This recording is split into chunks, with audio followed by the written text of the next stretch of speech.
because the thing that really changes your performance on a day is psychological. It's not physiological. If you took the muscles out of the body and said, how strong are they? How strong are they because you had drinks the night before? How strong are they because you're in a fight with your partner? They're the same. You change. And so the more you cannot change, the better off you are. That was Strongman Mitch Hooper, and you're listening to the Me&my Health Up podcast. I'm your host, Anthony Hartcher. I'm a clinical nutritionist and lifestyle medicine specialist. The purpose of this podcast is to enhance and enlighten your well-being. And we've brought on the show Mitch Hooper, who has an extraordinary career from playing college NFL to then realizing, hey, I've got too much weight. I'm carrying 40% body fat. I've got to strip that down. And so he went from 40% down to 4% body weight to compete in a bodybuilding competition, which is phenomenal. And then following that, he decided, well, I'm so light and lean, I can now run. I'm going to run marathons. And so he then started running marathons. But that wasn't enough. Mitch then adopted a strongman career, which he's been excelling at, and recently lifted 475 kilo deadlift. Can you believe that? So I take my hat off to Mitch. It's incredible. And we had him on in two earlier episodes, episode 5 and episode 7, where he was talking about injuries and pain. And back then, he was only lifting about 330 kilos. And so now he's lifting well above that. He's got the world record at present. So delightful to have Mitch on again. And also my co-host, Rao Haro, who is doing an internship. So he joins us as well. Welcome, gentlemen. How are you today? Very well. Yeah, the trilogy. Excited for the trilogy. Awesome. No, it's always good to have a group discussion, and it's just like sitting around, a coffee table, enjoying a coffee together and having a yarn. And I'm really intrigued, Mitch, because in the previous episodes we really didn't delve much into your background, and I've had a lot of insight into your background and really gotten to know you over the course of the last, I think, about 18 months, and certainly over the last year, I've really noticed that your deadlifts significantly increased. I think when we first spoke, your deadlift was about 435 kilos. I might be wrong here, but now it's 475. Yeah, look, there's a few things in there that the lay person wouldn't understand. So when we first met, it would have been around 350. But that was maybe 12 months into my career in strength sports. Now, that was in powerlifting, where you're not allowed to use straps and you're not allowed to use a deadlift suit. So traditional strongman rules, you can use those straps, you could use a deadlift suit, and it's a slightly different bar. So while my deadlift has gone from 350 to 475, there's a couple other variables in there that have helped me along the way, aside from just getting stronger. Certainly got stronger and bigger. I have noticed your size. You're certainly a massive species in a positive sense. It's all lean muscle, and this is what today's episode is how the layperson and the athlete can build strength and lean muscle. Yeah, it's funny. The first 8 years of my resistance training experience, if we want to call it that, is trying to lose weight. Resistance training because I'm trying to lose weight. Marathon running to try to lose weight. So the lightest I could maintain was 105 kilos, 110 kilos when I was running marathons. And now I've accepted that I'm going to be a large species and just slowly climb. Sitting at 140 now and probably saying that's where I'd want to probably max. Yeah, it's incredible. But your size, I mean, you look like a strong man. There's no doubt about it. I've seen you in photos with, I guess, the Gen Pop, you could call it, as we referred to earlier. And, oh, wow, it's a massive difference. And just on this topic of building strength and lean muscle mass, there's a lot of people that are focused on improving their lean muscle mass, and knowing that, of course, as they improve lean muscle mass, they're going to burn more fat and reduce their fat. And you've had an incredible story, Mitch, where you went from 40% body fat down to 4 to 5%. Phenomenal. Have you got any secrets as to how someone might go about their journey? That was probably the least healthy time in my life, if I'm being honest with you. I went from 140 kilos, 40% body fat, to 95 kilos and stepping on a bodybuilding stage. Very, very small, because my frame can obviously support a lot more.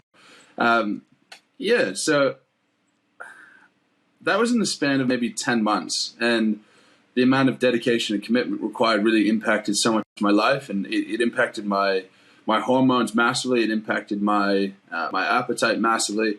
There's no secrets. It was a lot of fish, not a lot of carbs, not a lot of food in general, and doing that for 8 to 10 months straight.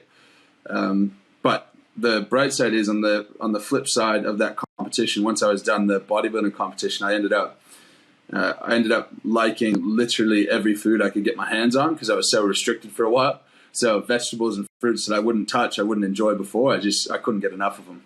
Yeah, wow. It's phenomenal how that rebound happens. And typically it's what I see with my clients when they go on any restrictive behavior around, and it's typically around dieting, is there's always a rebound. There's only so much the body can resist or that willpower can sustain that way of living until the body just says, I've had enough, I'm going back. And hence, you had that experience firsthand.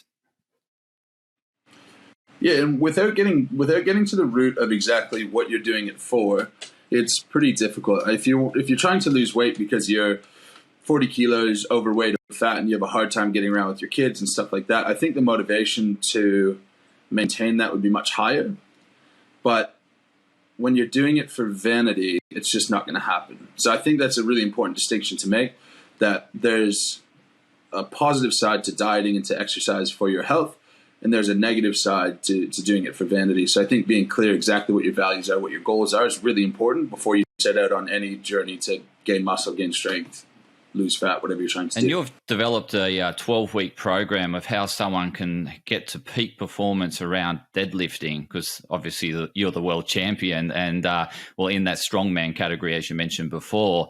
Is that part of the program? Do you sit down with the clients at the start of that program and really get those goals razor sharp to really help them through the 12 weeks, or is it a different process? No, because the nature of a 12-week program is not to get someone healthy, and I think that's a big error in the health industry. You're not going to get healthy. You're not going to change many behaviors over 12 weeks. So what I did there, and just to be clear on exactly what I've accomplished, I've deadlifted the heaviest weight of all time for anyone who's currently competing, and that's third all time. I can't say I'm the world champion because I wasn't at the world championships. I just deadlifted to more than those guys did, or equaled one guy to lower body weight. So this program, that was more for the strength sport community, for people who are interested in what I did. And so I've had coaches buy the program, I've had some people buy the program, but it's funny because in no way am I recommending that that's a really good idea for anyone to do. And when it comes to coaching someone for performance and coaching someone for health, or advising someone on health, it's a very different approach that you have to take. And if it's for performance and we say you want to get your deadlift bigger, if I'm working as a strength coach, which is a separate business that I have, I do speak about exactly why you want to do that, but the intrinsic motivators are less important because you're trying to achieve a short-term goal. Gotcha. Really, really good response, Mitch. And Raul, you've got anything to contribute? Question for you, Mitch. You speak about goals. At one point in your career, did you realize, hey, I can really be the world's strongest man, or I can really be a champion in the Arnold Classic competition? Was it, is that something you always thought, or was that something that, one day you were deadlifting and you did a certain amount of kilos and you're like, man, I could really win this? Like, was that something you always thought, or is that something that grew along the way? I've always had bravado, and I keep it under wraps for the most part. But when I was running marathons, I was convinced that I could make the Boston Marathon, and I got fairly close to that. And then when I was playing American football, I was convinced that I could make it to the NFL. When I'm doing strongman, and it's just aspiring to achieve more and more. So the actual moment itself that I said I could probably be on the world stage is after I won New South Wales Strongest Man. Not long after that was World's Strongest Man. They had all of the weights listed, all of the results listed, and I looked and I went, Jesus, I'm not far off that stuff. And the deadlift record and the other national records that I've set, they're just a byproduct of COVID, really. I'm not particularly interested in being good in one particular lift. It's just you have to do a tightly regulated lift to be recognized over the internet for when you can actually attend a competition. So it was shortly after New South Wales Strongest Man, and yeah, I mean, it looks as though I'd be able to step on the world stage and do fairly well when I'm lucky enough to get the chance. Are you going to do that, Mitch? It's not up to me. It's up to some other people to give me an invite. But the odds are looking pretty good for next year that I'll get myself into something. Awesome. No, you thoroughly deserve it, given the level of commitment you've given to the sport and how you've pursued, personal excellence. So getting to that topic of strength, what's the best, so let's talk about the Gen Pops. So the Gen Pops, coming out of COVID, wouldn't have done a lot of strength work, other than body strength around doing push-ups, sit-ups, and what you can do around those sort of open air gym parks. So wouldn't have been certainly lifting significant weight, but they're heading back into the gym now. So they're obviously back into the gym. And what's a good approach in terms of building that strength and progressing your strength, and ultimately through developing strength, you'll build lean muscle mass? In short, you have to resistance train at a certain intensity that's heavy enough that it provides a stimulus for the body. If you're untrained, that stimulus is much lower than if you're trained. And so someone who's just getting back into the gym who maybe doesn't have a huge strength training history, the best thing they could go in and do if they don't have individual guidance is go in, hop on a bunch of machines. Most of the time, gyms have a little circuit that you could do, but hop on those machines because they control the planes of movement. You don't have to worry about injury risk as much. Do a couple of sets on each machine, work at around an intensity of 6 or 7 out of 10. And the most important thing that anyone can do, whether you're a Gen Pop or whether you're a competitive athlete, is you have to track every single thing that you do. And that's something that most people don't do. But in order to prevent injury and in order to progress safely, you have to go 2 to 5% in load greater than you did last week. Now there's little variables around that, but in the end, 2 to 5% load increases are what we're looking for. You could also increase the number of sets. You could also increase the number of reps, but generally speaking, we'll talk about the load. Now, if you're increasing 10% a week and you're able to do that, well, you wasted your time in week 1 because obviously that wasn't hard enough. And if it was hard enough in week 1 and you go to increase 10% because you forgot what weight you did last week, well, you're either not going to be capable or your injury risk goes up.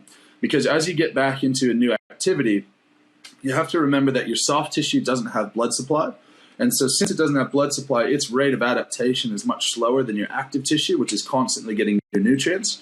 So you get to a stage where your muscles actually feel as though they can do more, but your tendons, your ligaments, your joints, they haven't got to the stage where they're ready for that. And in your program, do you have a process as to how you do all three together? In terms of that growing or that optimization around the growth and strength. So that was for me, and it's always based in the exact same underlying principles. So yes, I increase 2 to 5% on every single one of those lifts every week. There's a bit of detail that's not interesting to the Gen Pop, but as you peak towards a competition, you have to decrease the volume that you do. So I might do 1 set instead of 2, but that's just managing systemic overload, systemic fatigue, and that's really one of the major considerations for an athlete. But yeah, for a general pop, you'd probably keep those number of sets the same, increase your load. So you're looking at that 2 to 5% per week, and in terms of how many reps should you be looking at to be at that particular weight? The interesting thing for Gen Pop is it doesn't matter. So they could do 5, they could do 3, they could do 10, 15.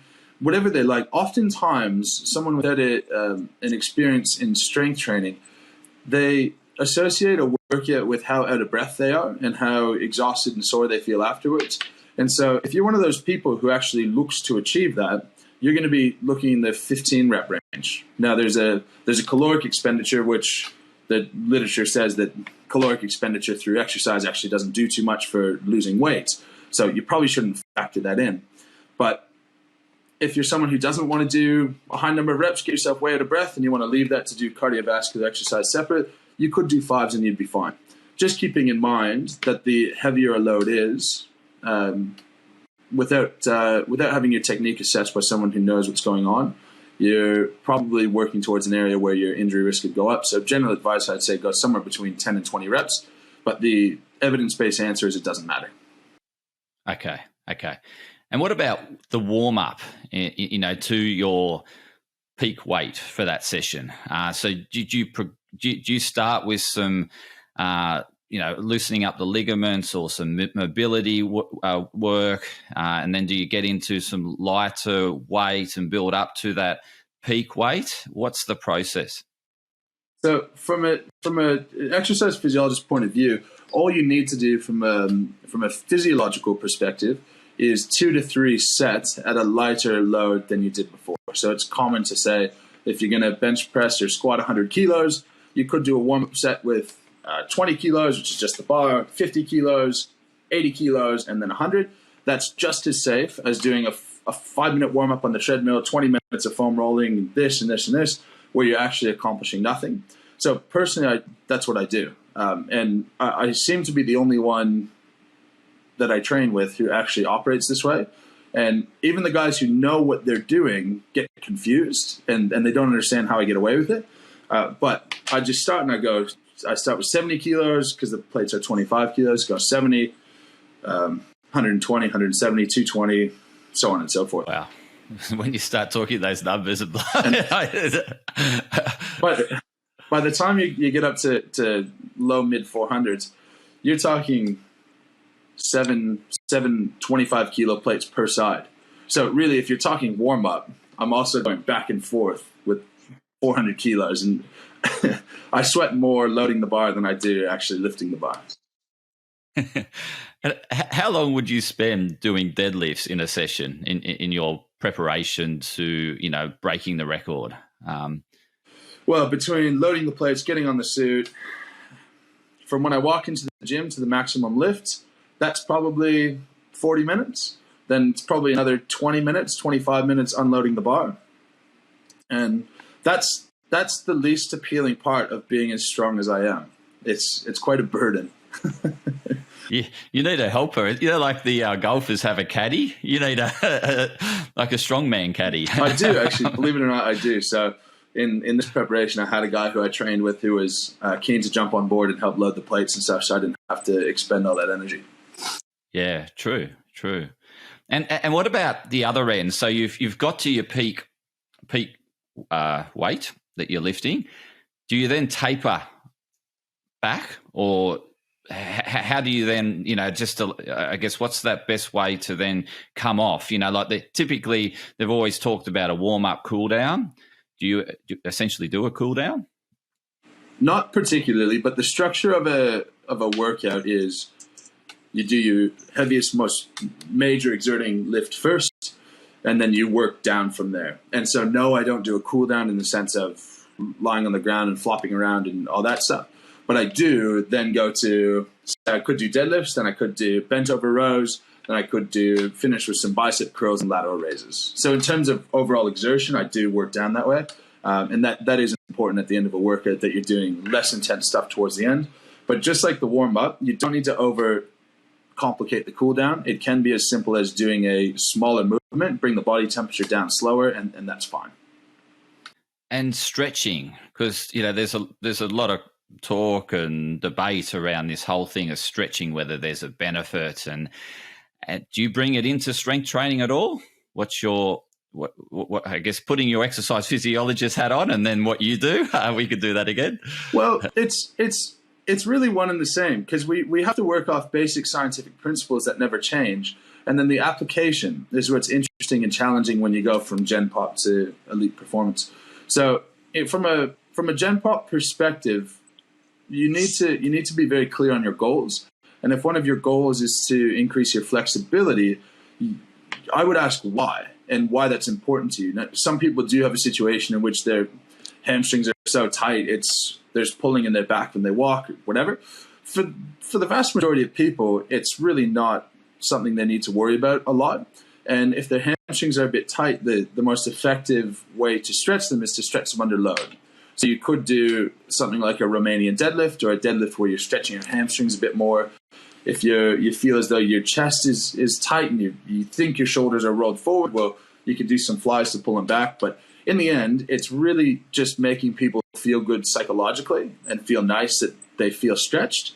It doesn't really correlate to injury risk all that much. If it did, you'd see gymnasts as the most injury-free sports that you could find, and that's far from the case. We do have a continuum of stability and mobility. And so for me, from a performance perspective, I can't give up any stability at all, or else that's injury risk. A gymnast has to give up stability for their mobility. And so the way I'll get hurt is that I'm loading so much and so stiff that sometimes that will hurt. And a gymnast, sometimes they will get hurt because they're so flexible and unstable. And you'll see both ends of the spectrum in Gen Pop. Awesome. No, great response, Mitch. Raul, I can see you're getting a question ready. What does your recovery day consist of? Speaking of stretching, like, do you stretch? Do you get massages? Do you not do anything? And how does that compare to a Gen Pop? Someone who just works out daily trying to lose weight. Or is it the same? What do you have to say to that? The underlying physiological principle of recovery is that we want to get blood flow to the areas that have been damaged to get the nutrients there to be able to recover. So if we think of something like ice, that's actually doing the exact opposite, and that's restricting the ability for the tissue to heal. So what brings more blood flow to the area? The answer is light movement. And so if I'm doing a recovery day, then I'm just simply going for a walk with the dog.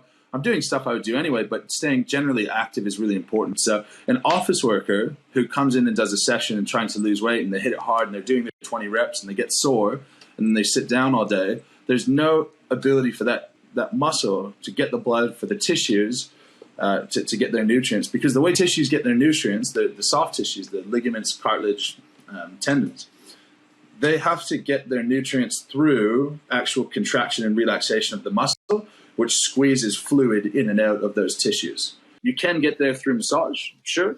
You can get there through foam rolling, but I would argue, this is personal opinion, I would argue that foam rolling helps with recovery because you're spending so much, you're exerting so much energy flopping around on the floor that you're getting your body temperature up, and that's enough to get blood flow to the muscle.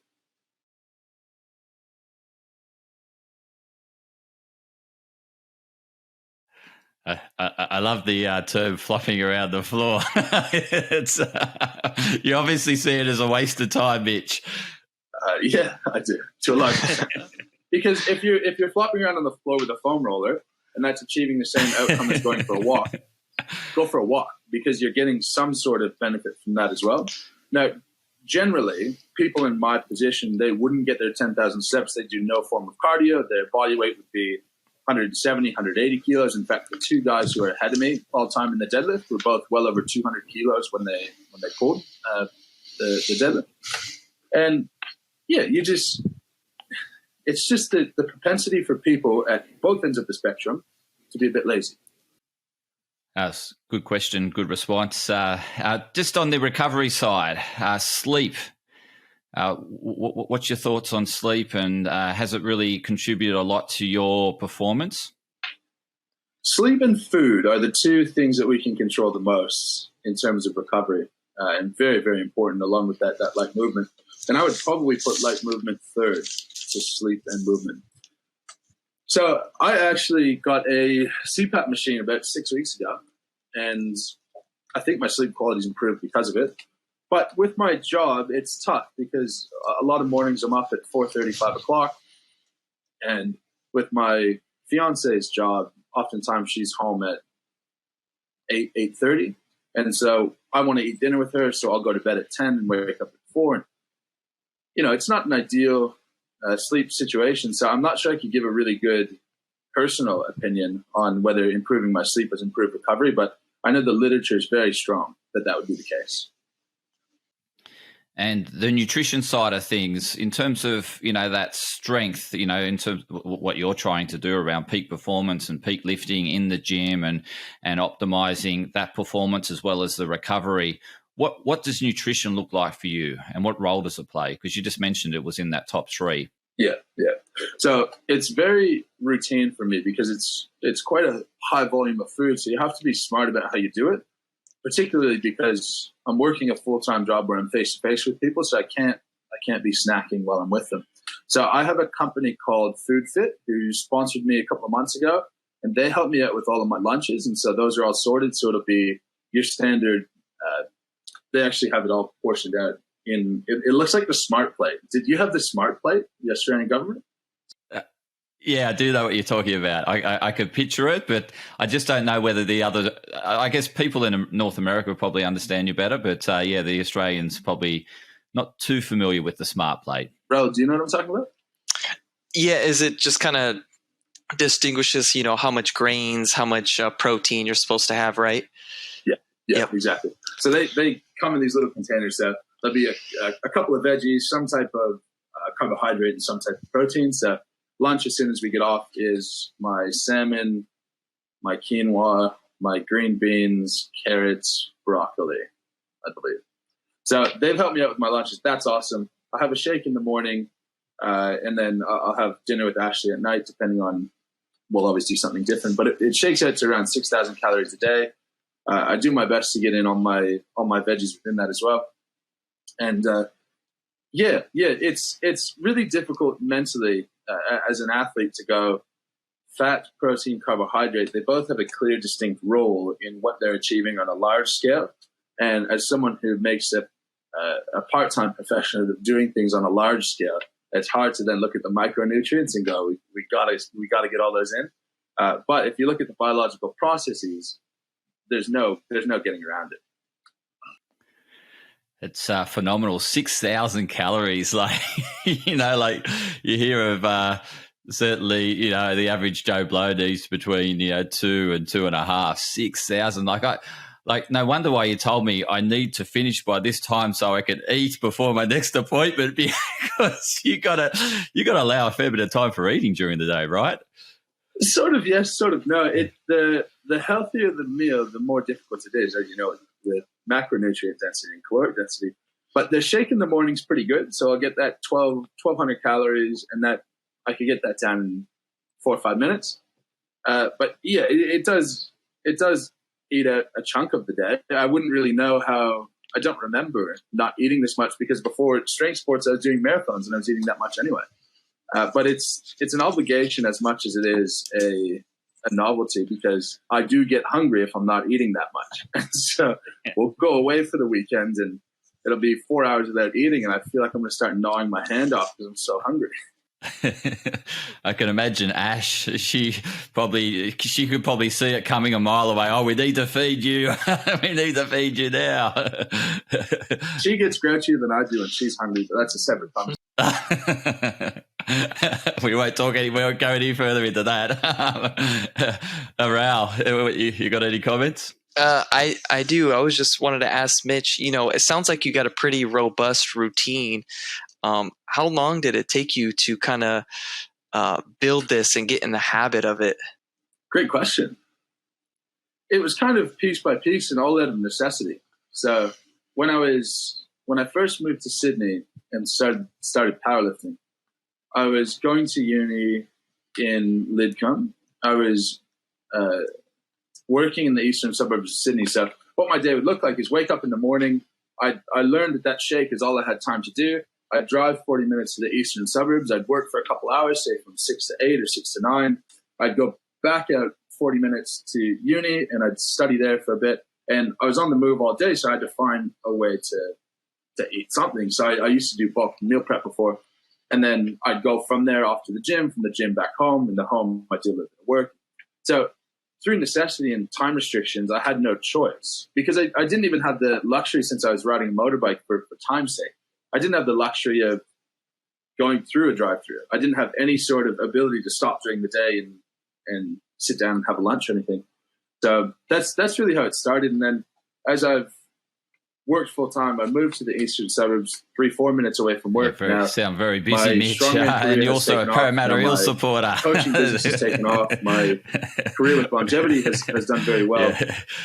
Now I'm opening a business in so, Canada. So Rao, you got any follow-on questions there's not enough time in in the relation day to that? to not have a structured routine. I know for myself, I got a lot of things going on in my life, so was just interested to see how Mitch, throughout his career kind of developed a routine to not only conduct your professional life, but also do what you want to do, with weightlifting and all these other things. Yeah, and it's just the way that I've always operated, where if I have an hour free a day or an hour and a half free a day, I accidentally find a way to jam it full with something. And this is the product. And to be clear, the strongman thing is very transient. I'm doing it until I'm bored. I'm doing it until I want to do the next thing, and then I'll move on to the next thing. And it's really more it's my profession is my passion, and I want to explore as many areas around exercise that I can. And for the time being, that's exercise and performance. And when I have a family, that's probably going to be exercise and health. But I think without doing a whole bunch of different things and seeing exactly how to program for specific strength training and program for marathon running and losing weight for bodybuilding, without experiencing those things, you lose a lot of leverage with clients. And if you're advising them to do something that they might not know how to do. I've got an intriguing question for you here, Mitch. In terms of training for that strongman, and I saw, some of the footage around the strongman, you were lifting like a huge, massive ball and getting it over a bar. And I was thinking, okay, in the gym, could you sort of simulate that sort of movement? And I'm questioning that. And then the truck, for example, you're pulling the truck, and I'm thinking it's a bit like the seated rows in a gym, but not really. And so I was just wondering, how do you actually train for this sort of event, given that it's so different to what you'd see, in the gym in terms of the different apparatus you can actually use to train? Like, do you actually go to a strongman center, or how does it work? I train out of 2 gyms. One is in Paddington and one is in Granville, and they're part of the same branch. It's called Adonis Athletics. So I couldn't do this in a commercial gym. It wouldn't be possible. But in Paddington, they basically have barbells, plates. They have a log there, which they got. I'm very thankful for that. They have some dumbbells and one small cable machine at the back. So that's where I train 4 or 5 days a week. And if I can get to Granville 1 day a week, that's great. In Granville, they have the Atlas Stone, so I can train with them. But I have the national record in the Atlas Stone, and I've used them less than 10 times in my life. And the way that I train for them is I break it down into the movement patterns, which is essentially a stiff leg deadlift and a front squat, or a Zercher squat, if anyone knows what that is, where picking the ball up from the ground into your lap is a deadlift, and from your lap over the bar is a squat. So when I broke the record the first time in Victoria, that would have been maybe February, March this year. That was potentially the third or fourth time that I'd ever touched stones full stop. So there's an element to being an athlete, but it's also the mantra of strongman, where you have to adapt to different situations. A truck pull is a great example, where you can't train pulling a truck all the time. So in a perfect scenario, you get a very long battle rope, you attach that to a sled, and you row the sled. I'm not convinced that really helps, to be honest. I think in the end, you just have to adapt to the situation. And Anthony, in all of these things, these are less common ideas in strongmen, where they want to be as specific as possible. But I'm going to take the person who's 10% stronger and has half the experience to the person who's twice experienced and not as strong, because they spent so much time looking at these movements very specific. Gotcha. And I was just wondering around the mental, because in any performance, there's a big element of mental and psychological, I guess, how you prepare yourself. So, the really top athletes, if you look at that real top echelon, which you are now, everyone's generally around the same sort of capability and strength and all that. And ultimately, it comes down to the performance on the day. And you're obviously preparing yourself really well mentally. So give us some tips around how you prepare yourself for the big day, the big occasion. The overall idea when you're trying to perform in something is, and let's take strongman for examples, we have one factor that we need to excel at. And for me, that's strength. You have to balance that with the fact that you can't just be strong. And a lot of guys will be screaming and out of control, and their energy and their emotion gets way up. And that's how they inspire themselves to do a lift. But for me, I'll never get to that place, really. I'll never really scream. I'll be very excited if I complete the lift. But up to that stage, I'm very calm, very relaxed, very easygoing for most of the day, because I have no issue putting in maximal effort under, say, in an under-aroused state compared to most. But that allows me to be much more in control than other people might be. And when you're doing a competition, or when you're performing in a sport that lasts for longer than 5 minutes, getting yourself to a very high arousal state is always going to be a mistake, because you're going to go up and down and up and down. You go up and down once, and it's hard to get back up, and you're gonna really exhaust yourself. So I think it's important to manage emotions and manage that excitement. And in the end, if you have to get to such a crazy high arousal state, you're probably not enjoying yourself. And having fun is very important to me, and enjoying the process is very important. And it creates really special moments. So there was one where a client came out to watch me with his son, who's 4 years old. And just before I went to pull the 475 deadlift, this kid sort of had an idea of what was going on, but not exactly. And I need to go to the chalkboard to chalk up my hands and my wrists for the lift. And he's playing in the chalkboard. Now, if I was someone who's in a super high energy, high arousal state, I could have been flustered by that. I could have been thrown that, I didn't have access and whatnot. But since I'm pretty easygoing, I thought it was pretty funny. So I just had a chuckle, and his dad picked him up. And it's one of the best pictures, one of my favorite pictures from my whole strongman career, is me in the chalk ball, and the kid had just got his hands out of the chalk ball, and he's looking up at me like, holy crap. And yeah, so enjoying the process is a really, really important bit for me. But general advice would be, if you get yourself to a high arousal state, you're going to go to a low arousal state very soon after, and you're not going to be able to get back up again. And how do you, naturally you come across as quite a calm person, but do you do any visualization or any breathing exercises just to get you into that peak state so that you're super calm, you got super clarity, and you're ready? I do a lift. I have developed a habit of pacing. And so I'll listen to my music and I'll pace. And the music is it's Drake. It's mostly Drake, let's be honest. I'm pacing back and forth, and I have a lot of visualization, a lot of focus. Then music comes out. When I step up to the platform to do any lift, I like to just stand there. I'll pick a point up in the ceiling above the crowd, let my heart beat a few times, feel that adrenaline coming without encouraging it. And from there, I know I'm ready after about 5 or 6 beats, but it really is important for me to take the time to stand there, to gather myself, and to take in the moment a little bit. Incredible. And have you sought aspiration or studied any other peak performance athlete around this, preparing for that performance and optimizing the performance on the day in terms of that routine that you've just shared with us? No, because it might be the 4th or 5th most important thing in my life.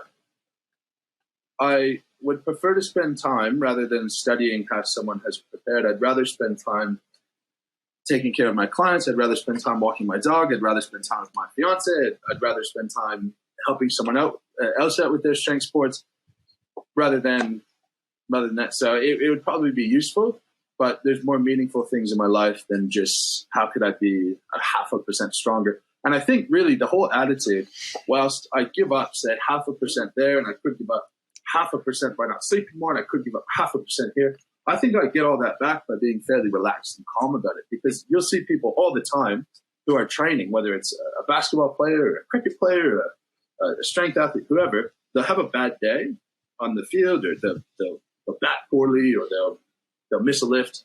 They're really, really upset about that. And that's someone who gets themselves high in low arousal states all the time.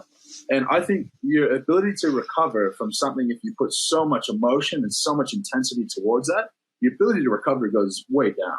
And so I think while I give up some percentages in not doing the little things to get it right, not stressing about those little things, I believe gives me back more than that by just being relaxed and enjoying the process. Yeah, you're certainly well balanced in your approach to your, everything you do athletically and in your vocation, your career, and being a fantastic partner. So well done, Mitch.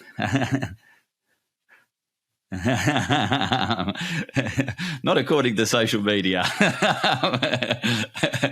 But we'll leave that one. We'll park that one and leave that to Ash. But Raul, have you got anything you'd like to add? Yeah, I got a kind of like a random silly question for you, Mitch. You talked about your performance. Do you have any like superstitions before your performance? Like, I know you mentioned looking up and kind of pacing. Do you got to wear like a certain type of socks or put the powder on a certain way, or do you got to eat something specific before each powerlifting competition, or something kind of random and special that you do to yourself? The answer is very interesting, and it's very interesting because it's absolutely not to a fault. So there's a specific bar that you use to do the deadlift at a certain level in first strongman. I didn't have that bar available for warming up, so whatever, I'll use the other bar. I couldn't have told you when I rocked up on the day whether I was going to wear shoes or not. I actually don't remember. I think I did. I don't even remember if I did or not. None of that matters to me.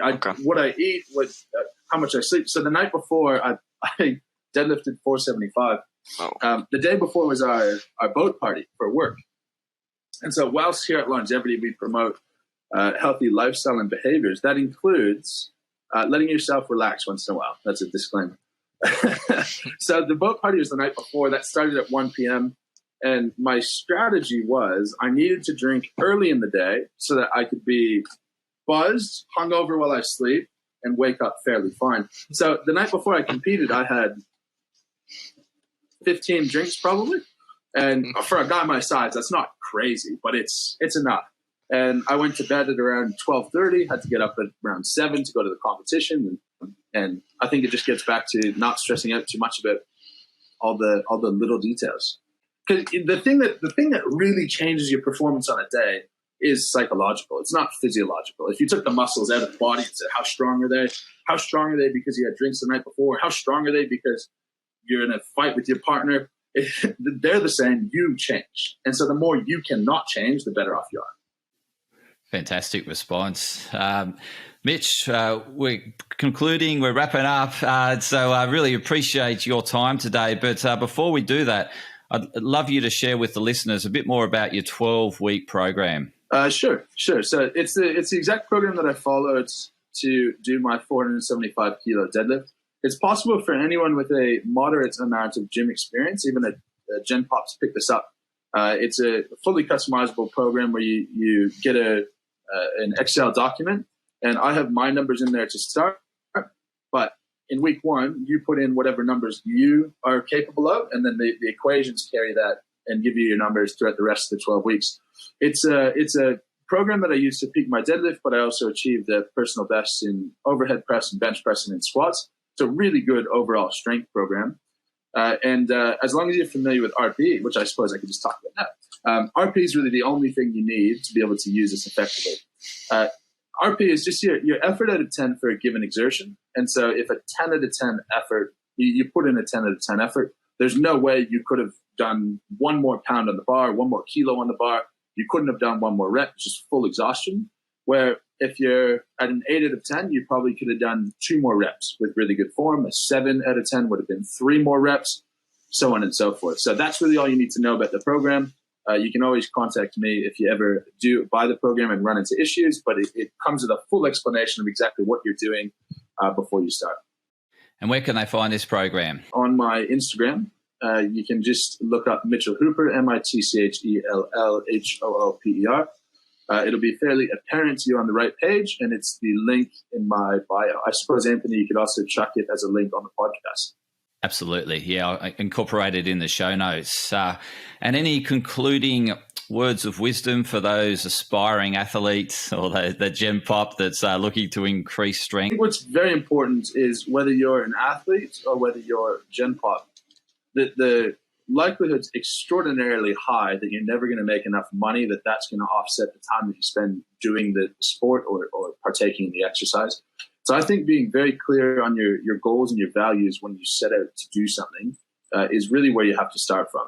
So in strength sports, you can't start from a place where you want to be the biggest, baddest person around, and you want to be the strongest guy at the bar, you want the big muscle, whatever it is, because that's all very transient. And same thing, if your goal is vanity, as someone who's gen pop, I think that's a fairly fleeting feeling, because as soon as you feel as though you look good enough in the mirror, then why would you continue? And unfortunately, the reality is what probably is going to happen is you'll never feel like you're looking good in the mirror. So I think being very clear on the goals. I'll share my goals with you, my values behind doing strength sports, and then we can wrap it up there.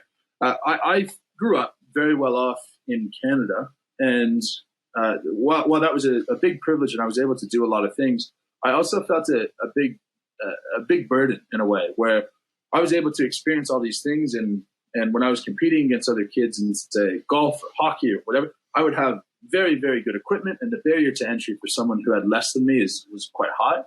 And so I've always had a bit of a chip on my shoulder in a way, where I want to be able to compete against people who had less than me and be able to prove that I can work as hard as them and be as disciplined.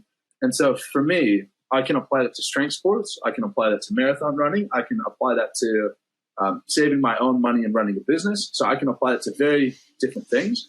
And that way, in my exercise journey, if my leg gets cut off, then I can still just transition that into something else with the exact same goals and values. And so I think for me, setting that out has been really fundamental in my approach to my training. That's fantastic. I really appreciate everything you've shared today, Mitch. I've certainly learnt a lot, and no doubt you have, Raul. Oh, yes. Thank you, Mitch, for your wisdom and expertise. Of course. And thank you, listeners, for tuning in to another insightful episode of Me and My Health Up. And stay tuned in for more exciting episodes of Me and My Health Up. Thank you.